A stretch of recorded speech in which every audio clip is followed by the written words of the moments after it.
at the time.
What is up, people of the internet? It is me, Luke J. Gagnon. We are back here on Monday, February 2nd. It is Groundhog Day. Happy Groundhog Day. It is 6 more weeks of winter, as usual. We are joined by Joe. We are also joined by The Carney is Done. We are joined by the Boston Nationalist, who will be having a show starting next week.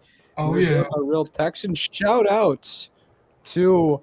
we also got Alan. Shout out to Horrorland 101. I see he has a membership. We love to see memberships again. Channel memberships on YouTube available now.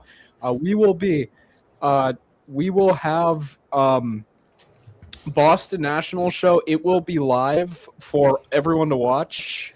I think I'll be hosting with my co-host Midnight Messenger. Midnight echoing on your end. There's an echoing. Clearly, they're in the same room. Okay, man, really taking the co-host to an extra level. We're gonna mute Midnight until we can get that figured out. But basically, is it Midnight? Midnight, bro, get that figured out. You're being muted until you get that figured out. Like, but yeah, okay, Boston has his own show now.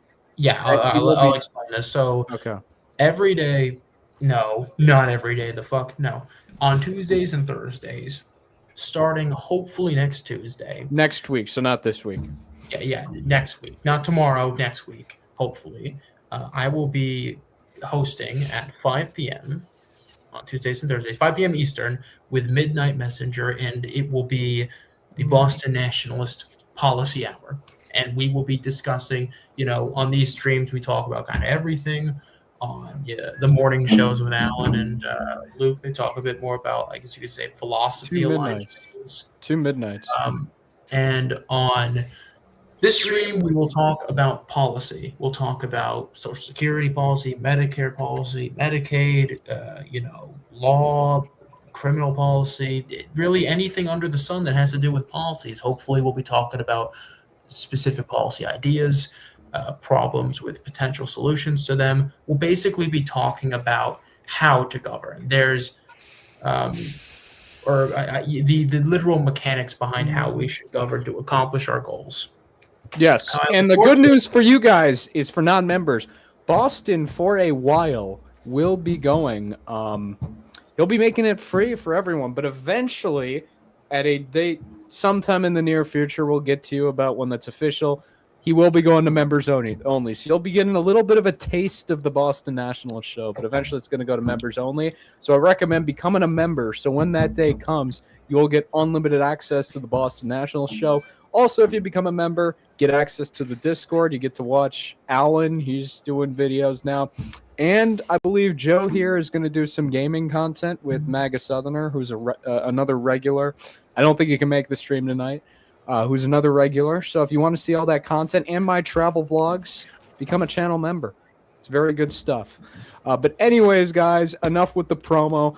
Feel free to use super chats throughout the night. We'll get to some of the chats at the end of the video, or at the end of the live stream. But that being said, we got a lot of news to get to tonight. Tonight is a pretty packed night. We had a lot of news over the weekend, starting off with the headline of the stream. The filibuster could be nuked for the SAVE Act, or at least heavily reformed. So, Boston, Yes. you wanted to have you and Alan wanted to have the floor on this, so go ahead, Boston. So I'll start out here. So the filibuster. So let's first start with what the filibuster is, and that kind of might sound a little simple to you guys. Like, what do you mean? It's the thing that prevents you from passing legislation without 60 votes. But the filibuster is a little bit more. The filibuster is the rule in the Senate that says that you have to get 60 votes in the Senate not to pass legislation, but to invoke cloture on debate of legislation. Because in every time a bill is proposed in the Senate or it moves to the Senate from the House, there is debate. And what has happened with the filibuster is that instead of it being used to invoke cloture on debates, it is just used to kill legislation, because without 60 votes, you cannot end debate, and without ending debate, you cannot pass legislation. Now, what John Thune is doing here is not nuking the filibuster, but he is removing something called the zombie filibuster in favor of the standing filibuster. The zombie filibuster basically allows you to, invoke the rule of the filibuster, so that you need 60 votes to end debate. And if they don't get the votes to end the debate, then the debate continues, but you don't actually have to debate. The standing filibuster, however, requires it to be that in order to continue debate on a bill, you need to stand and actually debate. So you cannot just basically, for a big kill. historic example, you could talk about Strom Thurmond's filibuster of the Civil Rights Act, which I believe lasted like 48 hours or 24 hours and 18 minutes for him. Cory Booker broke the record last year with the big beautiful bill. He filibustered for 25 hours and 5 minutes. But here's the big deal. With the zombie filibuster, it never ends. At some point you have to stop speaking. At some point you wear out. At some point you're done for. At some point you got to do whatever, use the bathroom, whatever you got to do. At some point it's going to stop. So they can try and delay it all they want, but at some point with the standard normal filibuster, the whole prolonging stuff is going to end at some point. Do you remember Ted Cruz? He was reading out The Cat in the Hat. He's reading Green Eggs and Ham. That's what he was reading out during his filibuster of Obamacare. But at some point, it all ends. That's the big thing that Thune is trying to emphasize. Is, hey, listen, we're not just going to let this get away without a vote. We're going to get a vote on this, and if it's delayed, hell, let them do their little shenanigans. Let them get the clips for their donors, but it's going to get a vote, and that's the most important part. And it's not going to need 60. Yeah, we'll need 60 plus 1. And that's the thing.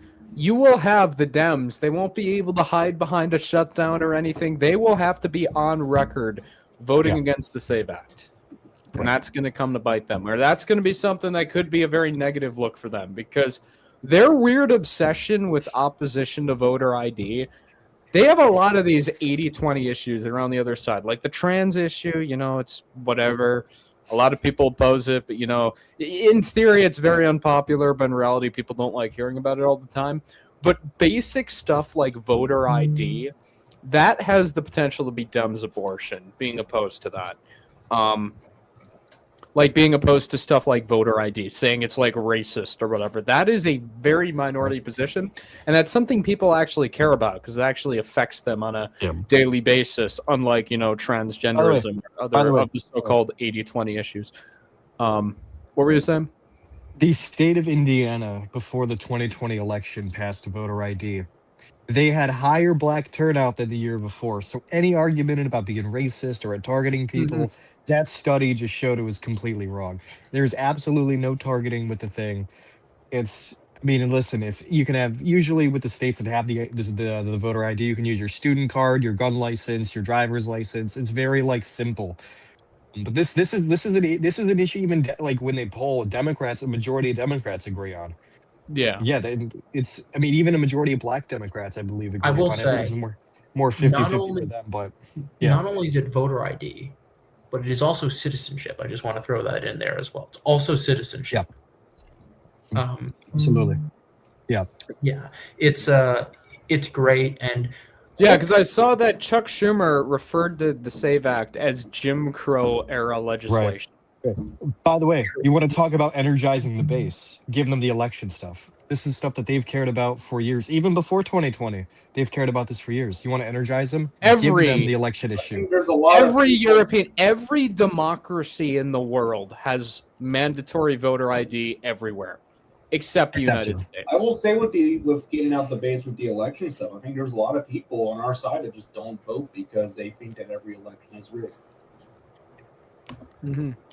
Yeah, I- we need to give them something that they like, and this is like the red meat. This is, you sizzle it up on the pan, you just serve it to them. This is that issue.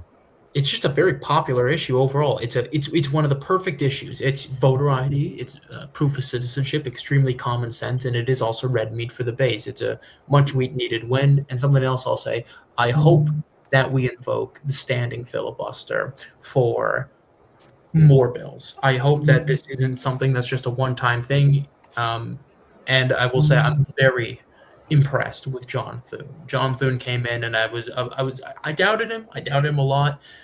At times, I think rightfully so. But this right here has shown me that he has some balls. He's And a big upgrade over McConnell. I think Big no 100%. matter what we think about his shortcomings, I think it's pretty clear to everyone he's a big upgrade over McConnell in terms of leading the Republican caucus. I just saw a chat. I want to respond to it. This guy makes a good point. Let me go ahead and pull it up here. Let's take a look. Grim Sparrow makes a good point. He talks about, or sorry, not Grim Sparrow. Big B C7R said voter fraud is only 0.001%. Okay, why can't we outlaw that 0.1%? Here's the thing. Let's say you got a state, right? It's got let's say it's 3 million votes cast, okay? And let's say 0.5% was fraudulent, invalid, something on those lines, right? Something that shouldn't be counted. That is 15,000 votes. That could decide a race. And by the way, that's 0.5. Estimates can be higher, but that is just 0.5% of a 3 million vote cast race. That would be enough to sway an election. This is why this issue is so important, okay? Yes. Mm-hmm. I completely agree with Alan, and I agree with Luke about Thune and about this. It's a very common sense issue, and if you're opposing it, how do I put this friendly? I'll just say that you're not very. See, now I look like the idiot. You're an idiot if you oppose it. This is amazing. Amazing. Yeah. Anyone else have thoughts on this? Anyone else from the I don't know, panel? Midnight, what's your thoughts? Let's see if his audio is working. You're muted. My audio is now working. I don't know There what was we going go. on there for the first couple of minutes, but I did hear what was said, and no, I tend to agree. I think it's amazing that Democrats keep thinking that they can keep talking about how like voter ID is like racist or evil, whatever. Meanwhile, a lot of these people will talk about how it's great that like Europeans have like universal health care, but then Yeah. they completely neglect to mention, like again, like we said, they have voter ID laws and Yeah. stuff like that in place to make sure that the elections They're are safe. always pro-Europe until it comes to immigration laws, abortion laws, and voting laws. Not Then even you're- mention then we don't talk some about of the Europe. some of the gender laws as well. And It's some, not all of them, but some of them. yeah. Or Don't even start them on the abortion laws in Europe either. No, Yeah. I love how that became such a big attack line that like England and France both had to like liberalize their laws like big time, because like it was like they were like coming out against the U.S. striking down Roe, and then they were like, shit, we have like as strict laws as like Mississippi, so they had to come out and do that. But every other country in Europe has like significant restrictions. Germany, you basically have to like prove. Like the government has to like manually approve every abortion. It's weird, but yeah, let's get back on the topic. And also, I just want to say about the SAVE Act, I consider this revenge for HR 1. Oh, geez, remember HR 1? I do. Democrat That election was a bill, disaster. The John which Lewis. which would have destroyed, the credibility of elections across the country. And thank God that, Manchin and Sinema came in, even just Manchin came in and saved the country from having to endure that type of system. This is revenge, except this is going to pass because no one is against these common sense reforms. Because this just codifies that stuff into law. So, and we want to have the Dems on record voting against this stuff. And especially too, like if probably going to be every single Democrat except Thurman. Well, and especially if the White House does find something with like Fulton County's votes, then like that absolutely calls into question a lot of things and makes people look even worse for going against this. Here's what's going to happen with that. Oh yeah, I do want to bring up this because that is a big thing, and maybe someone makes a video on that in the future, like Alan or something. Because that is something that people don't talk about. Iceland is quite horrible with that. But yeah, go back on. Let's see. What was I going to say here? If it doesn't matter if they find anything in Fulton or not, people are just going to have their minds made up. If they find something in Fulton, they're going to say, "Oh, he's just making that up because he's a dictator, he's an authoritarian, whatever." Another side, if they say, "Oh, we don't really have anything," they're going to say, "Maybe go look at the 3M videos. You didn't find the right ballots. You didn't find this. You didn't find that." It's never going to be settled. So I'm not too confident in anything coming out of it, to be quite honest with you. But you might get little drops of seeds there, if you know what I mean. But I just don't think that anybody's mind's going to be changed by anything coming out of Fulton County. I just don't see it.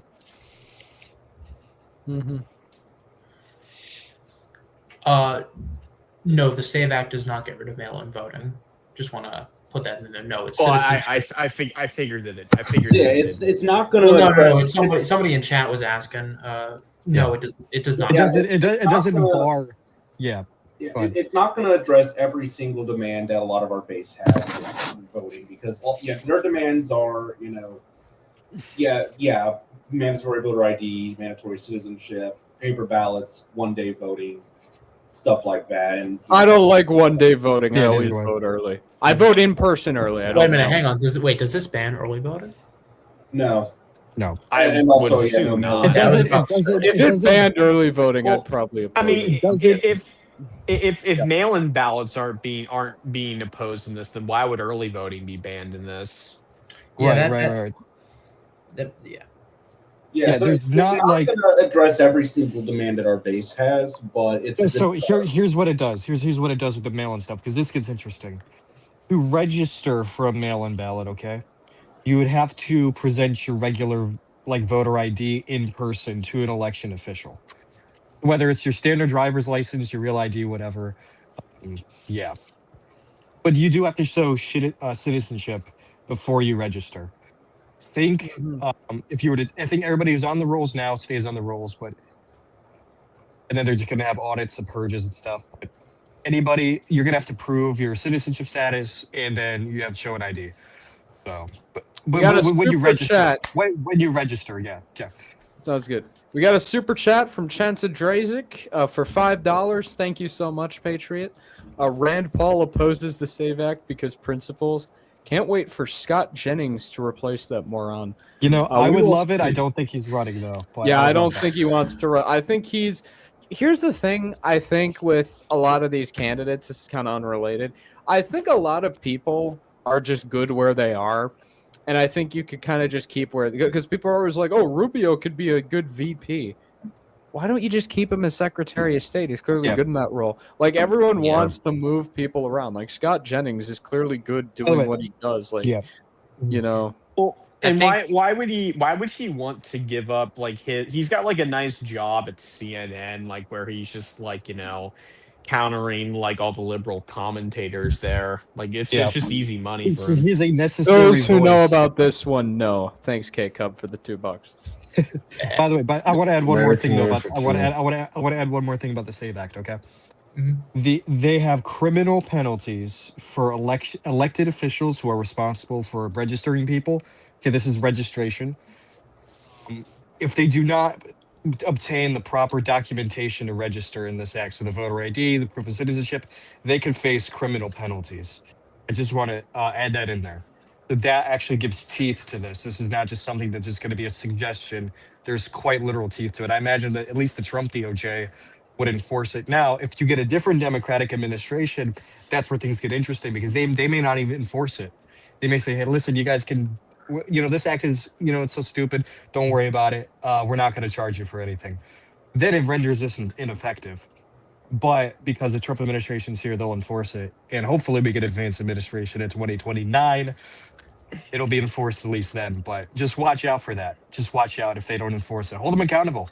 Send them to Judicial Watch. We got watchdog organizations.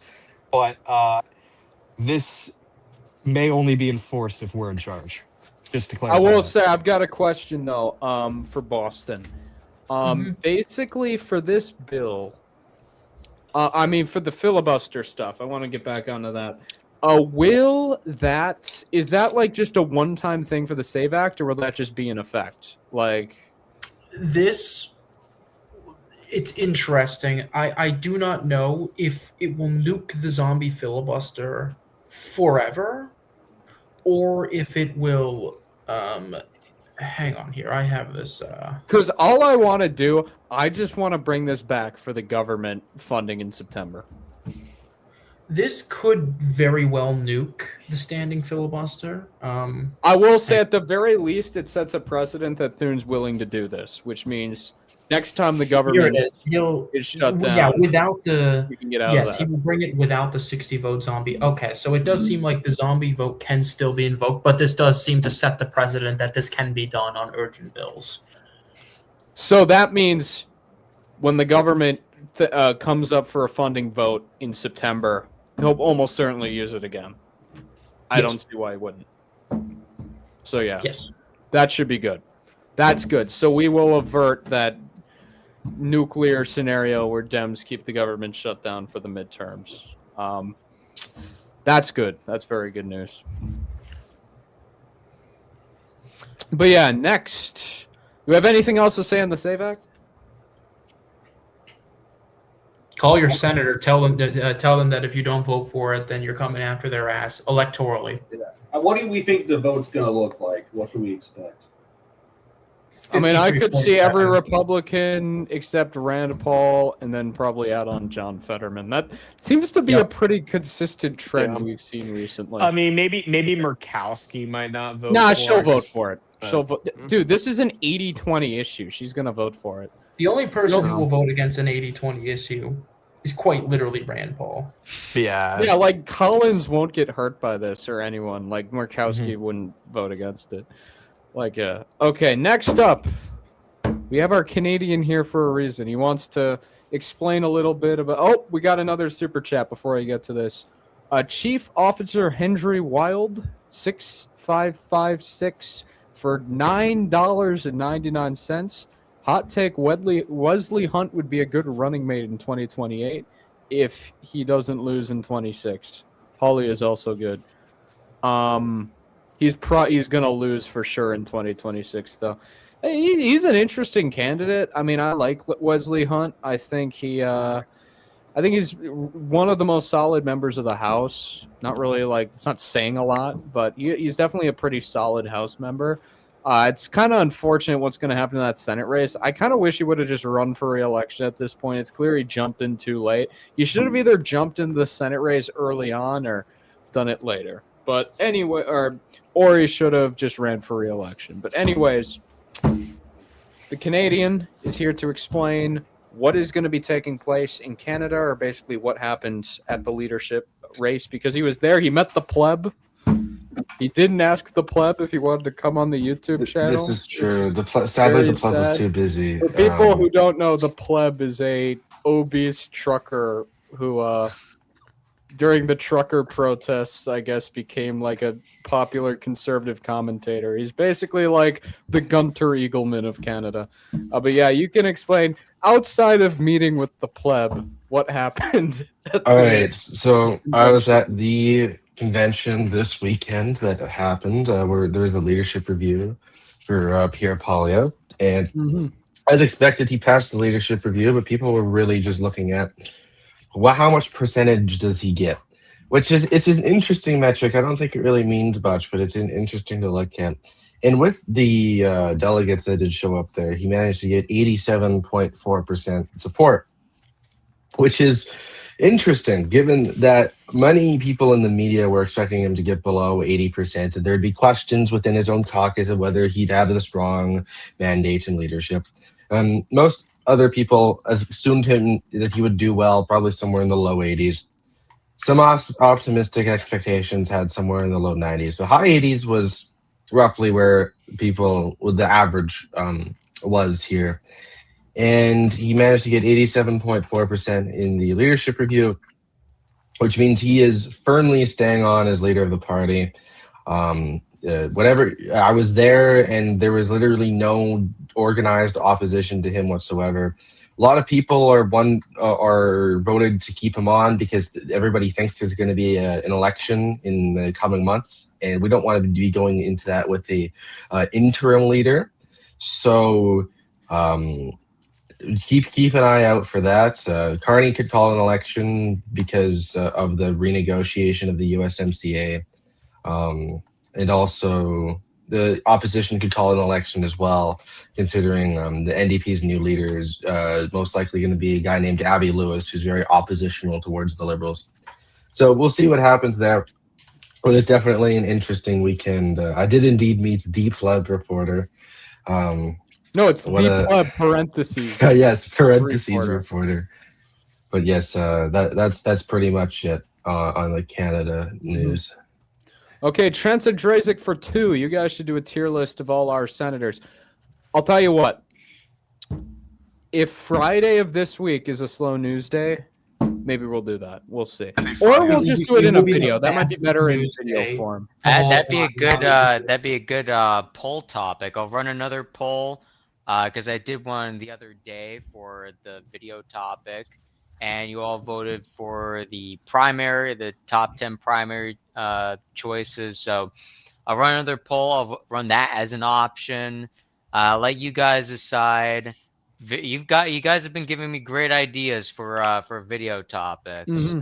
I'll say real quickly, thank you so much to Joe. He's basically been running the channel since I'm a bit more busy with work this year because, reasons I'm not going to get into. But I'm a lot more busy with work, so Joe is really a help. He's making sure we get content out every day to you guys. So, and you can believe he's getting all of the money we're making from the streams. He's getting a solid 50% of the cut. So this isn't just him doing all the work and I'm getting all the benefits. He's getting half the cut. Don't worry, guys. Joe isn't a wage slave. Yes. He's getting his compensation. Best Lindsey Graham primary challenger. I don't know. It's Mark Lynch. He won't win, but it's Mark Lynch. If Mark Lynch has been pretty pro-Massey though, so. Okay. Well, I don't fucking know then. Honestly, bro, just go with Graham again. Like he's an interesting figure. I'm gonna be honest. If it's Graham or like a Massey clone, I'm honestly. You know what? Yeah. Screw it. Everyone thinks I'm a neocon already. Screw it. We're just. Graham is arguably just kind of like a rubber stamp for the administration at this point. Listen. Yeah. Here's what you got to understand about Graham. He will do what we want. Graham will do what we want. Massey guy's not going to do what we want. Massey guy's going to get in the way, try and cause problems, stuff like that. You may not like Graham on his foreign policy. He's not making foreign policy decisions. The President Trump's doing that. Mm-hmm. This guy would get in the way, Graham doesn't. So I think we should back Graham in that case. I mean, I'm not a fan of Graham. I would probably vote for Paul Daines if I lived in South Carolina, but Graham he's the first case senator of the South. Oh wow, we're dropping people like flies. Who dropped? Who left now? I think Alan's probably just having some connection issues though. So might be the same. Half the panel just disappeared. Well, the midnight has a bit. Well, okay, there he midnight's is. back. There we go. All right. I think so Alan will be back too. I think he probably just had some. do connection we want to talk about India? Do you want to talk about Well, no. Next, we're going to talk about manufacturing activity. Okay, You all have right, the yeah, floor yeah, on this. We'll do that. We'll run through this. We'll run through India. We'll run through Sununu, and then we'll have a little discussion about the funniest news story, which is the Texas Senate news. But yeah, Boston, you can run through your 3 topics, that being manufacturing, India, and Sununu. Starting with manufacturing, go. All right, so manufacturing activity for the first time in a long time has expanded. Now, for those of you who don't know what that means, it basically means that the sector of manufacturing has been shrinking for a very long time, and it is now jumped to 52.6%. And if you don't know how to measure the economic stuff, I'm pretty sure if it's above 50, it's expanding. If it's below it, it's contracting. It is expanding for the first time in a long time. And it's the best. And apparently the new orders that are coming in, so the amount of stuff that these manufacturers are ordering has surged to 57.1, which is the best since early 2022. And it's not just one. And by the way, if you're going to say like AI, it's not just AI. It's many major manufacturing sectors. From machinery to chemicals, it's a bunch of stuff. And what it shows is that there's been a lot of people out there who have basically conceded the industry of manufacturing, saying that it's gone and that we're not going to be able to get it back and that we can't get it back and that we are destined to be is the word agrarian midnight? Is that the word agrarian? Agrarian society. Agrarian. Yeah. Well, there's also there's also the argument like we are now a service-based economy as well too. Yeah, Yeah, we're going to be a agrarian is like service-based farming, and economy. that's an industry. agrarian's America, farming. That's an Okay, but, industry we're never gonna lose just because of how Subsidized. how By the way, insane the Great Plains is. But yeah, go on. But Yeah. and it's it's proven wrong. We are getting manufacturing back. The sector is expanding for the first time in a long time. Orders are up, and there is real optimism for growth, which is great. And something else I will say as well. And I know people don't like the AI stuff, and I'm not particularly comfortable with it either. But if you do manage to get more AI and you manage to increase productivity, that is going to help manufacturing surge even more. The more that we can, I don't know what the word to make. If we can make it more efficient to manufacture stuff, if we can, skyrocket the productivity with the aid of AI and all this other stuff, we're going to bring manufacturing back. Mm-hmm. Yeah. And By it's the way, great. this is a core tenet of President Trump's philosophy. This is why one of the reasons why he even got into the campaign back in 2016 is the reindustrialization of the United States, bringing us away from this whole money, like numbers on a screen economy, back to something tangible that you can sell, that you can use, that you can build something off of. That's kind of not so, how do I say this? Kind of not so flexible with a crash. Think about the multi-trillion dollars of investment coming into the United States. Think about all these ships coming to Arizona, or even up to New York, where I am at, or even where to some of these industrial plants coming back down south, and a little sparks in the Midwest. This is a core part of his philosophy, and this is something that he's really focused on, and this is a big win for him. And it's a big win for the country as well. It's just going to take time for some of these tariff effects to hit. It's going to take time for, remember the $10 trillion of investment. That's going to take years and years and years to build stuff, to get equipment. It's very tangible, but this is a really good development. Yeah. I do want to say, even then, like factory construction, literally the statistic of factory construction, apparently factory construction has skyrocketed. It's the process. It's the process of them beginning it. Yeah. You gotta trust the process, dude. That's what you gotta do. Before the manufacturing gets up and running, you're still going to see economic benefits of investments, and that's something else as well. Investments is what makes a country's economy really go. a lot of people like to talk about consumers, like consuming and how we buy stuff and how we consume it and how, um, it's not producing. But investment is what makes an economy go. That's why the like 10, 15, 19, a lot of numbers are thrown out there, but the trillions of investments we've gotten is so key because when you're able to produce stuff, you're able to Yeah. make money, not just spend. Again, this is not just artificial intelligence. There's artificial intelligence as a part of it, but it's not the only part of it. There's more to it. Yeah.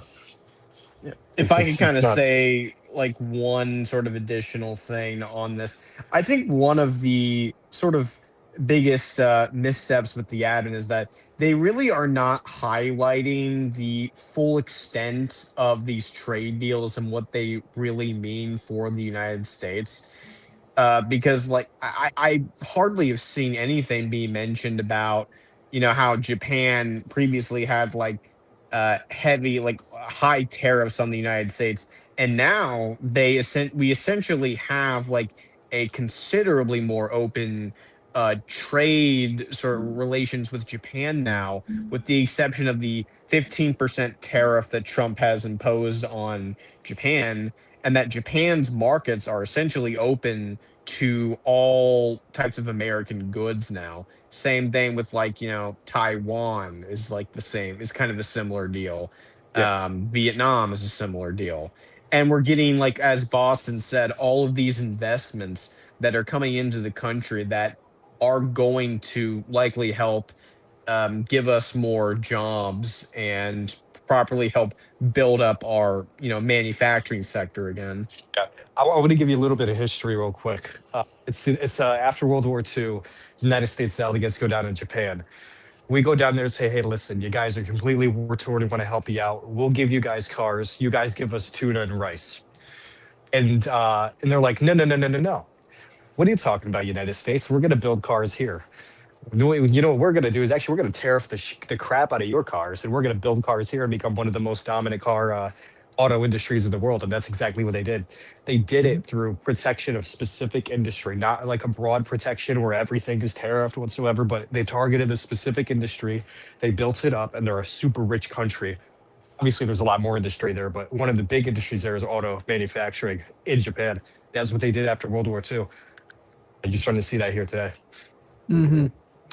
Which, by the way, speaking of Japan, they got an election on Sunday. So next week, Monday, I would stream because we got a couple elections next week, Sunday, but it is also Super Bowl Sunday, so we're not going to stream, obviously. But Speaking we'll of talk about it on Monday. elections, I believe Costa Rica just had an election. That was a big one, where yeah. The right-wing candidate is now the president of Costa Rica, which is very good news. So Costa Rica now is a right-wing president. Is that the third or fourth Latin American country that now has a right-wing government in the last year or so? So we had Chile elected a right-wing government. Bolivia did. Peru got a right-wing president because the incumbent was impeached because she had like a 2% approval rating. I know Honduras. Was it Honduras? Yeah, Honduras elected one. Yeah, Honduras. And then Honduras had this one, year we have two very big ones. We have Colombia, which is almost certainly going to elect a right-wing president. Gustavo Petro is term limited, and again, he was so unpopular that he banned opinion polls. And then later in October, the big one, Brazil, Lula's up for re-election. He's not polling too well. Yeah. Bolsonaro's kid is running, and he is actually pulling ahead of Bolsonaro in several reliable polls. I mean, he's pulling ahead of Lula. So we'll be live for that election for both rounds. Maybe not the first round, but definitely the second round of the Brazilian election in October.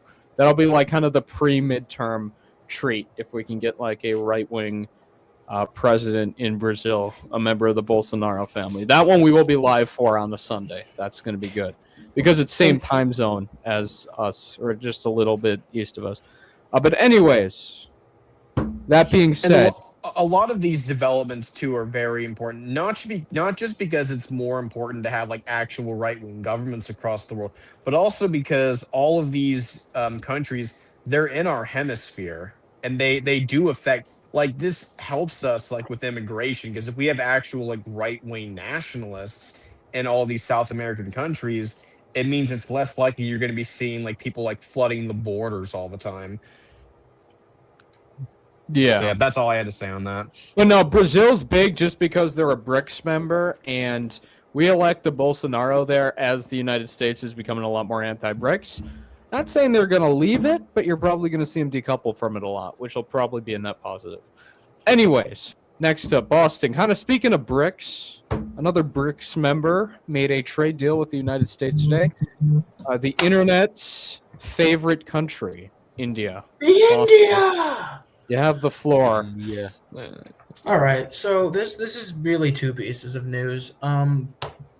One, we are, as of now, pumping out 800,000 barrels of oil per day out of Venezuela, which is way more than anyone expected us to be able to get out. Now, that could change. It could just be that we have oil lying around waiting to be shipped out. But as of now, we have a bunch going out. And what makes me think that's not the case, and this is probably going to be a more consistent shipment trend, is the deal we just made with India. Many, including myself, were under the assumption that we could not get India to stop buying Russian oil. They were stuck to Russian oil because of the amount, because of the price, because it was so convenient for them. And because I think it's important to point out, India and Russia have like this weird bond. It's like one of the weirdest like closeness. Like it's gone back decades. It's pretty much since the Gandhi era. And because the U.S. was historically more aligned with Pakistan. So, but yeah, go on. But they were close to them, and we just struck a trade deal with India where we are slashing tariffs on them from 25% to 18%. A little bit of a weird number if you ask me, but I'm not complaining. And they will no longer be buying Russian oil. They will be buying Venezuelan oil now, and that is expected to be a big blow to the Russian economy if Russia cannot find someone else to buy this excess oil for them, which I will say I wouldn't be surprised if another country, conglomerate of countries, or maybe even China, did absorb this excess to make sure their economy doesn't collapse.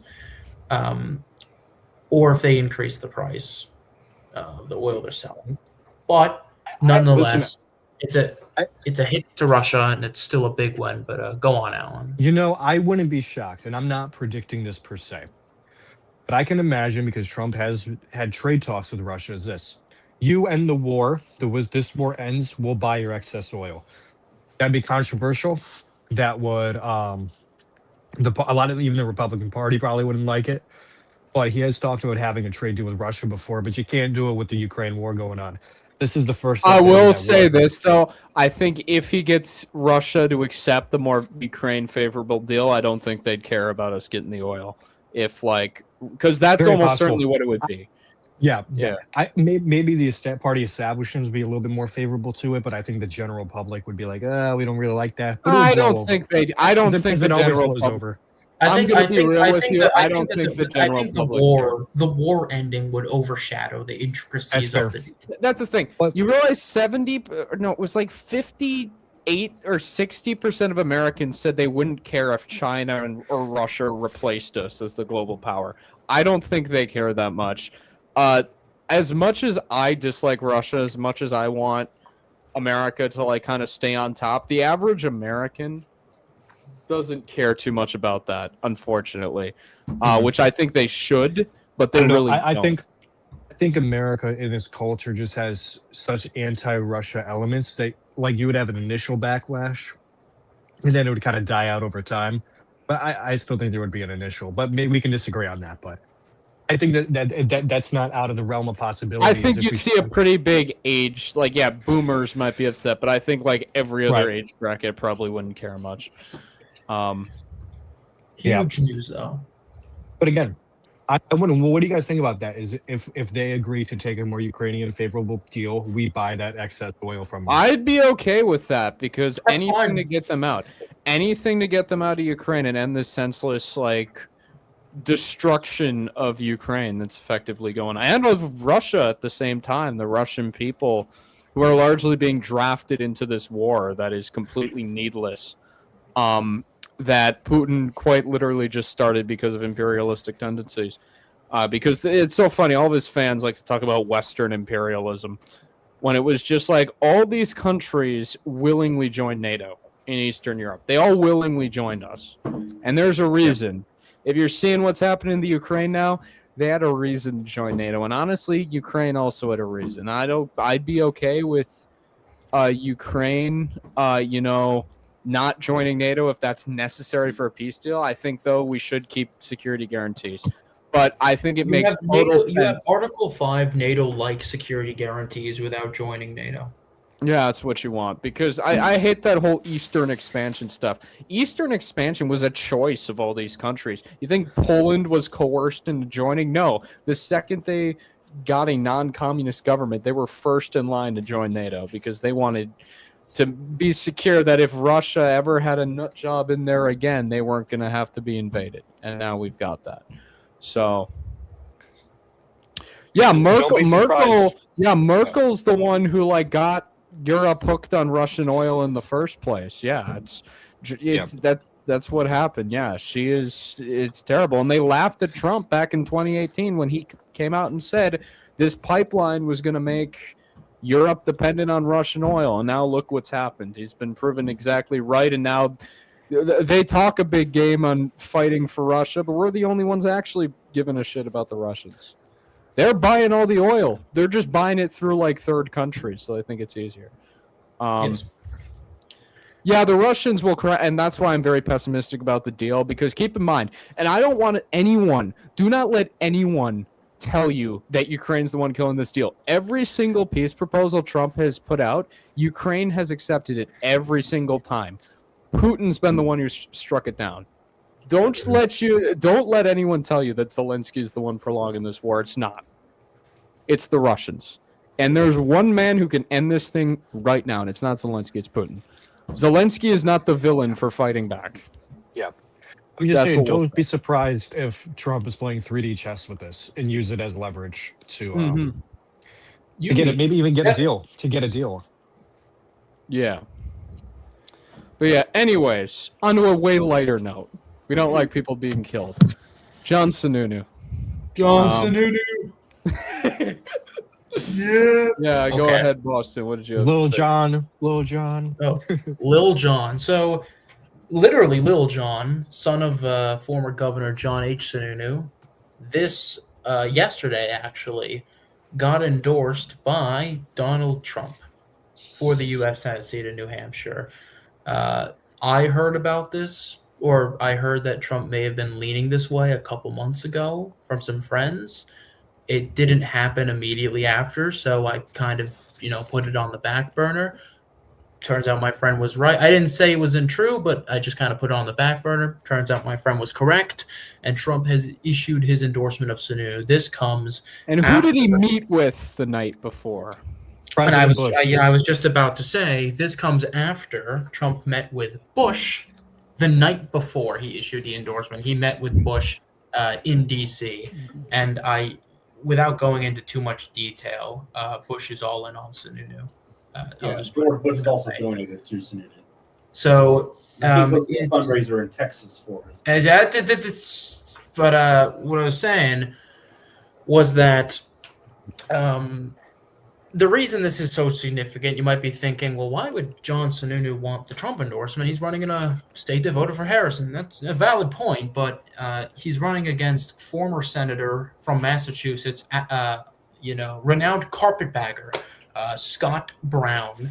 I hate to see Scott Brown because he was one of the best senators, bro. He was one of the earliest Trump endorsers. It's so sad to see him go down this path where he's just dying on the hill of this novelty Senate campaign. Just get out, bro. Come on. I love the guy, but it's just, bro, this isn't your time. You had your time.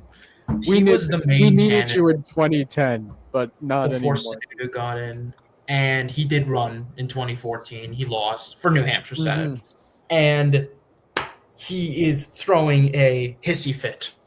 He is not happy.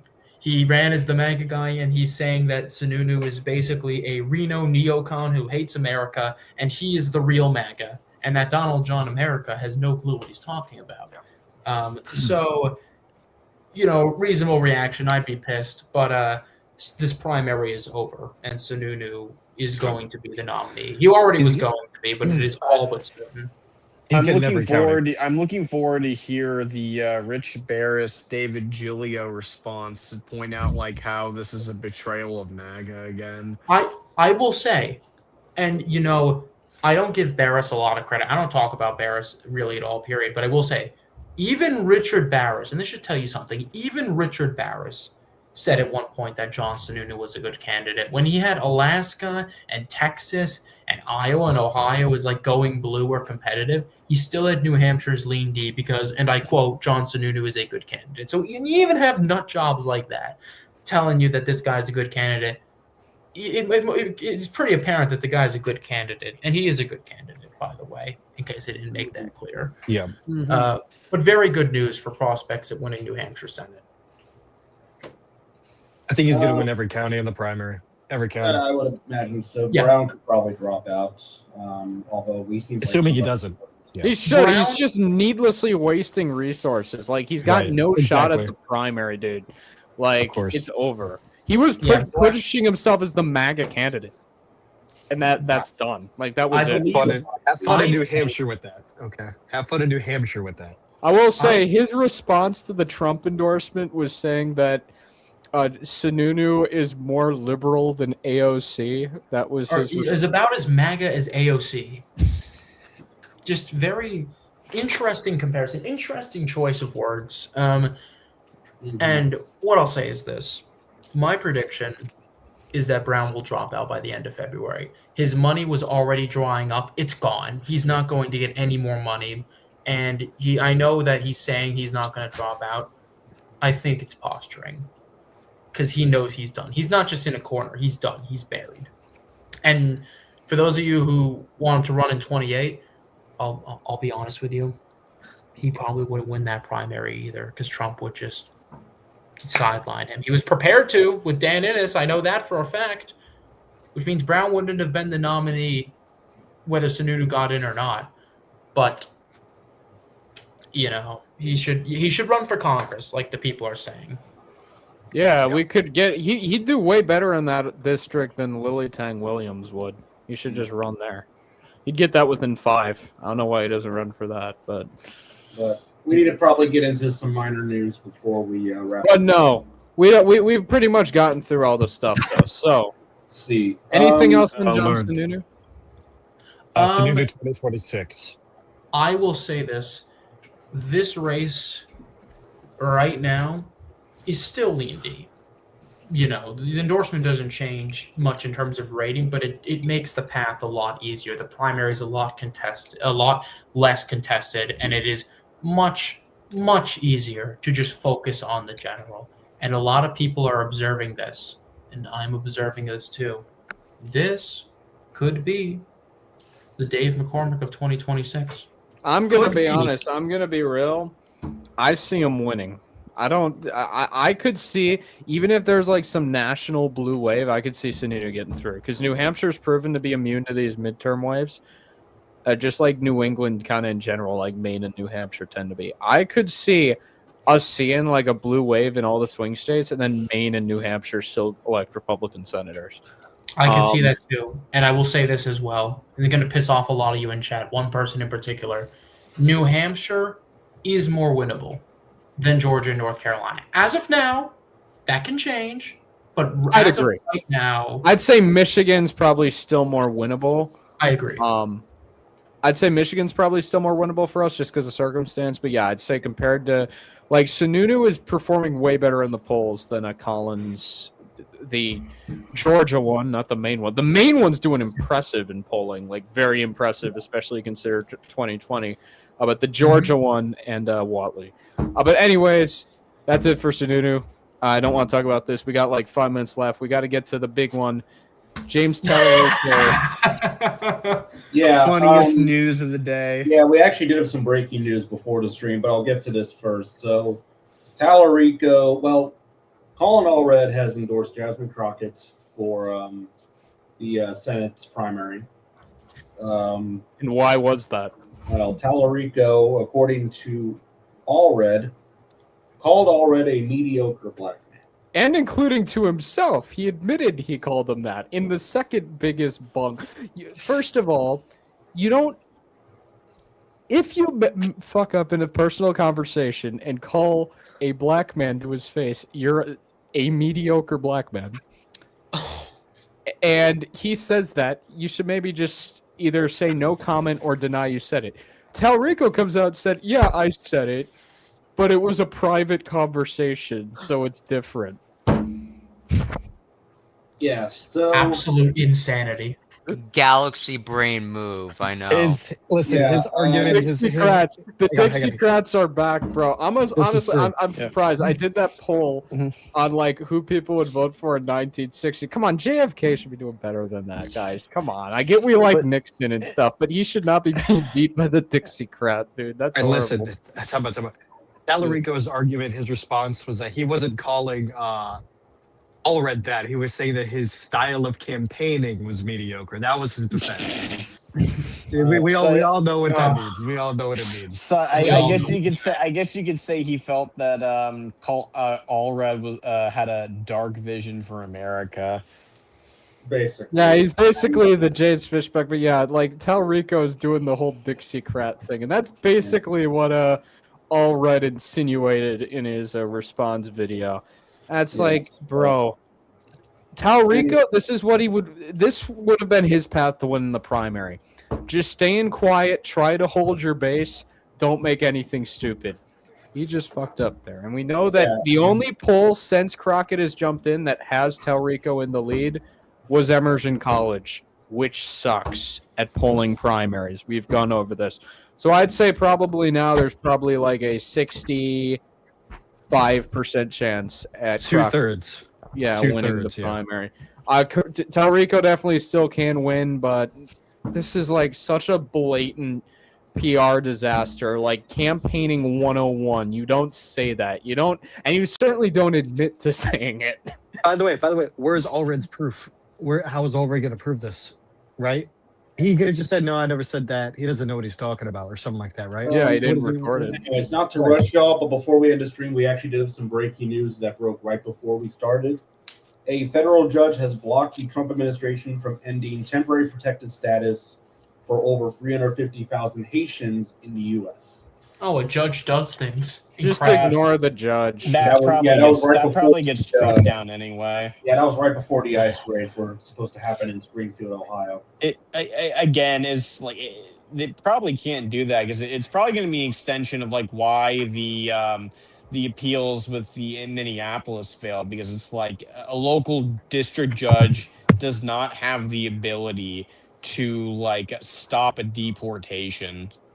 That's the federal government's job. Yeah, the judge that struck it down is Ana Reyes. She is the first Latina and first openly LGBTQ person to serve as a district court judge in D.C., and she was appointed by Biden. That's quite the combination, dude. That explains everything. The other thing is say hello to our new congressman, Christian Menefee of Texas 18. He will only serve until January 3rd because he's going to get primaried out by Al Green in the newly drawn 18th district. Interesting. Yes, interesting. Oh, Ben Sinnix asks, what are Tove's chances against Crenshaw? Minuscule, honestly. I just think he's not popular, but I just think his area of Houston has a lot of donors. Honestly, I would probably vote for Crenshaw in that primary solely because Toth looks like Donald Tusk, and I just hate Donald Tusk, bro. But like, look at us side by side; they look like the same person. He looks like the wrong Donald. Disregarding what Luke said, I fully endorse Steve Tove. I don't like. We endorse him, even though he looks like the Polish prime minister, who will be losing re-election next year to the absolute alpha male giga chad, Jaroslaw Kaczynski. It's going to be great. So yeah, stay tuned for that. We will be live for that election in 2027. We'll also be live for the French presidential election in 2027. So stay tuned. A lot of big foreign elections coming next year. But let's focus on America this year in the midterm. America. Yeah. I know So, Chris Paul didn't anyways, do great in his last does anyone have anything else to say? Because I think we're approaching the 1 hour mark. Does anyone want to send any last minute super chats? Boston said I shouldn't beg for him, but No, he shouldn't. I will beg I for trust them. the Go on, can we get one last super chat? If we get or someone should Something become a I- member. Something I will say, we're about we're about like 6 members away from doing our first members only stream on the channel. We're currently at 9 members. We just need 6 more to do our first members only stream. Alan will have the first episode of the Alan Project up within a week. We'll have some gaming content for the members of the channel. So yeah, if you want to see more content like that, you want access to the Discord server if you're not already there. Oh, we got a super chat for $1. Thank you, Patriot. no message. What a No patriot! message. Just send You $1 know, for the love. This guy's a He's just helping patriot. out. This guy's a patriot. No message. You just sent the $1. He's like, Oh, no. sorry, I'm broke. Thank you. Even though you're broke. Listen. I think I speak for all the panel. If you're struggling financially, if money's tight, and I'm sure that's a joke, but if you are, please do not feel that you need to send money here. If you're struggling financially, if you have a few dollars lying around, and you Yeah. feel like American you're nerd. Then give us This your is this is that's fine. Yeah. All right, but This please, is- American Nerd uh, is like this American Nerd is basically our ATM. we are Yeah. not Joel Real Osteen's American. church. Yeah. Okay, we will not ask for money like that. Real ones Trump get that. Real ones don't get 2028. Okay, I don't know. thank you if for I the support thank you for that. the 5, but we gotta disagree. Yeah, the No. MAGA hat is not currently on. It is currently sitting on this lantern. This I like, want to bring By the up way, a comment from before. Will that mean there will not be any? No, more these, no, regular- no, we will still be live every night. No, Yeah. we're talking with members only stream. We'll have like a more chill stream, likely on the weekends. So yeah, So don't you worry. will be These streams will still be available for everyone. Don't worry, guys. yeah, don't you worry. will be getting more content, not less. So that No worry, we're The- not leaving you in the dust. No, and don't worry, streams, guys. Yeah, we but- will like you guys will be taken care of if you don't become a member. And again, I don't want to promote not becoming a member, but still, you guys will get like usual YouTube content. We'll have videos and stuff out, but if you become a member, you will unlock the cinematic universe, Boston Nationalist, Allen, the everything. BC, the You'll get BNC. a lot more, and you'll be promoting the channel. You'll be supporting the channel. You'll be supporting me going to events across the state. You'll be getting to see other stuff, you know. So promote us. I'm doing a lot to make sure Wisconsin doesn't elect a socialist as governor. So you know you should kind of help support me and Joe too, because Joe's Yeah. also doing some stuff with. When you Yeah, I'm donate, doing you also all- help feed my addiction to Five Guys. I deeply appreciate Okay, it. Boston. I don't know Because if you're being included in the payout. No, I don't. I Well, just want Five Guys or Luke to eat Five Guys. I don't know if he can handle 5. Well, okay, if we get 10 more members by Friday, I will do a Five Guys mukbang sometime in the near future. Okay, Stream. Love it.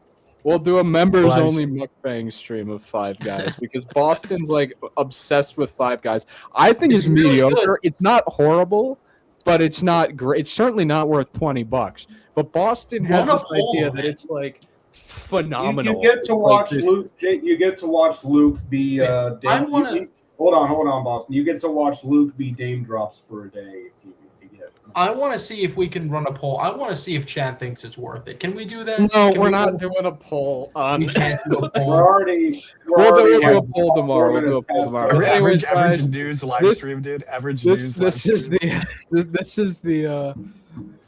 No, McDonald's is not next? better than Five Guys. I will never eat McDonald's.